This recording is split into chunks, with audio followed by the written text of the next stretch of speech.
बिस्मिल्लाहिर्रहमानिर्रहीम। अस्सलाम वालेकुम रहमतुल्लाहि वबरकातुहू। मैं ज़ुबैर ख़ान हूँ और आप मेरा वीलॉग देख रहे हैं। कमिश्नर पिंडी का बयान कोई गेम तो नहीं, ये है वो मौजू जिसके बारे में आज के प्रोग्राम में मुख्तसरन बात की जाएगी। आज यानी 17 फरवरी सुबह से ही कमिश्नर पिंडी के हालिया इंतखाबात में धांधली करवाने के बयान में उनकी अपनी शमूलियत और उनके साथ फिर चीफ़ जस्टिस और चीफ़ इलेक्शन कमिश्नर की शमूलियत वाले जो इल्ज़ामात हैं, उन्होंने पूरे मुल्क की जो मीडिया चैनल्स हैं उन पर ख़ासी गहमी पैदा कर रखी है और हर कोई इसी मौजू पर बात करता नज़र आ रहा है। और फिर इनके इस बयान पर मुख्तलिफ़ किस्म के तज्ज़िये भी पेश किए जा रहे हैं। मैंने सोचा मैं भी अपना नुक्ता नज़र पेश कर दूँ। ताहम नुक्ता नज़र पेश करने से पहले ये वजाहत करनी ज़रूरी है कि कोई भी नुक्ता नज़र जो होता है वो इत्तलाआत, तजर्बे और मुशाहिदात पर मुश्तमिल होता है, और नुक्ता नज़र पेश करने वाले के पास जितनी ज़्यादा इत्तलाआत होंगी, जितना ज़्यादा तजर्बा होगा और जितना गहरा मुशाहिदा होगा, उसी हिसाब से वो अपना नुक्ता नज़र पेश करेगा। पाक फ़ौज के मौजूदा सरबराह ने बहुत पहले ये फ़ैसला कर लिया था कि इमरान ख़ान को इक़्तिदार नहीं देना। प्री पोल रिगिंग के तहत चीफ़ इलेक्शन कमिश्नर और चीफ़ जस्टिस को भी इन अहकामात पर अमल करने की खातिर हदायत पहुँचा दी गई थी। फ़ौजी चीफ़ बास के इन अहकामात की रोशनी में तहरीक इंसाफ को अंधा लूला लंगड़ा करने के लिए इलेक्शन कमीशन और अदलिया की तरफ से तमाम इक़दामात किए जाते रहे। मुल्क की खुफिया एजेंसियाँ इलेक्शन के टर्न आउट और वोट के रुझानात के बारे में दुरुस्त अंदाज़े लगाने में नाकाम रहीं। इलेक्शन से 2 रोज़ कबल पाकिस्तान के प्रिंट मीडिया में वज़ीर आज़म नवाज शरीफ की जीत के फ्रंट पेज पर पोस्टर भी शाया करवा दिए गए। इंतखाब वाले दिन यानी 8 फरवरी रात 11 बजे फ़ौजी चीफ़ बास को बतलाया गया कि इंतखाबात का रिज़ल्ट तो तहरीक इंसाफ के हक़ में निकल रहा है।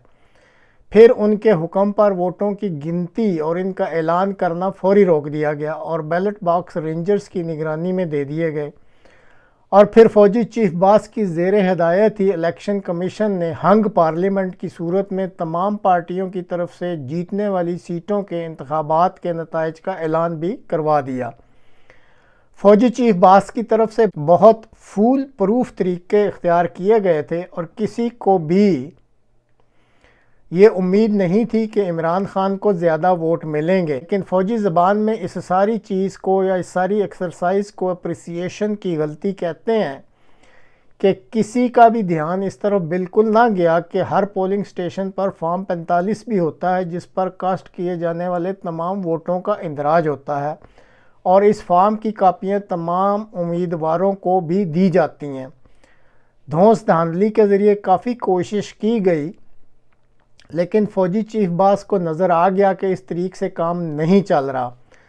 अब उनके पास एक ही सूरत रह गई थी कि इस इंतखाब को किसी तरीके से कलअदम करार दिलवा दिया जाए। चुनाचे किसी के ज़रिए सुप्रीम कोर्ट में पिटीशन लगवा दी गई, जिसकी सुनवाई 19 तारीख यानी सोमवार के रोज़ होना करार पाई है। कमिश्नर पिंडी जो कि अबूरी हुकूमत की तरफ से साल से ज़्यादा अरसा से इस शहर में खिदमात बजा ला रहे हैं और फ़ौजी चीफ़ बास के दस्ते रास्त मोहसिन नकवी साहब के ख़ास बंदे हैं, अब इंतखाबात के 9 दिन बाद आज 17 फरवरी को उनसे एक बयान दिलवा कर चीफ़ जस्टिस और चीफ़ इलेक्शन कमिश्नर को ऐसी दिफाई पोजीशनें लेने पर मजबूर कर दिया गया है कि वो फ़ौजी चीफ़ बास की मर्ज़ी के बग़ैर ये मुस्तकबिल करीब में कोई कदम ना उठा सकें।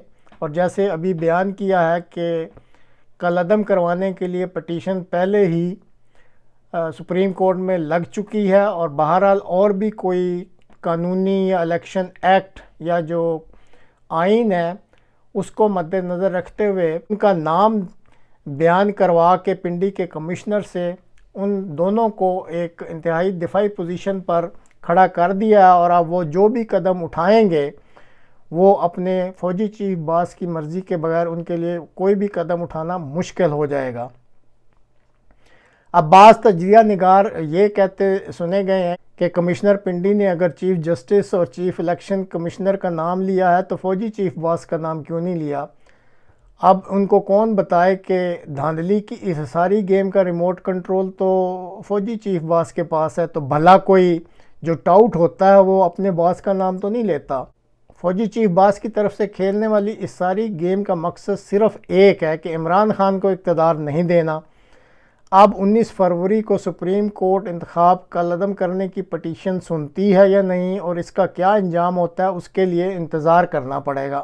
فوجی چیف باس کے پاس اس کے علاوہ بھی مزید آپشنز ہیں، جن میں انتخاب کی پٹیشن پر التوا کی کارروائی، معاشی ایمرجنسی اور عبوری حکومت کا مزید تسلسل کسی بھی بہانے سے بڑھانا اور اس کو آگے لے کے جانا، یہ تمام آپشنز فوجی چیف باس کے پاس موجود ہیں۔ آئینی ماہر بیرسٹر راجہ کو بھی آج اسی لیے گرفتار کیا گیا ہے کہ وہ کوئی آئینی مسئلہ نہ بنا سکے۔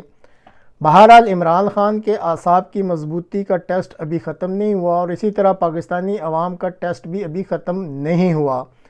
ایوب خان بھی بڑی طاقت میں ہوا کرتا تھا، لیکن عوامی سیلاب کے آگے وہ بھی بہہ گیا تھا۔ اب ایک ہی راستہ کھلا ہے کہ اگر عوام پرامن احتجاج کے ذریعے کاروبار زندگی بند کر دیں تو یہ فوجی چیف باس زیادہ دیر نہیں نکال سکیں گے۔ صرف ایک مطالبہ عوام جاری رکھیں کہ جو اصل فارم 45 ہیں ان کے مطابق انتخابات کے نتائج کا اعلان کیا جائے، اور جو پارٹی حق رکھتی ہے اس کو حکومت بنانے دی جائے، اور اس کے علاوہ کوئی بھی جو ہے حل وہ عوام یہ واضح طور پہ کہے کہ ہمیں قبول نہیں ہے، اور اپنے اس اصولی موقف پر یعنی فارم 45 کے مطابق نتائج کا اعلان کیا جائے۔ یہ ہے وہ اصولی موقف جس پر عوام کو ڈٹے رہنا چاہیے۔ تو ناظرین، آج تک کے لیے اتنا ہی، اگلے پروگرام تک کے لیے اجازت دیجیے۔ خدا حافظ۔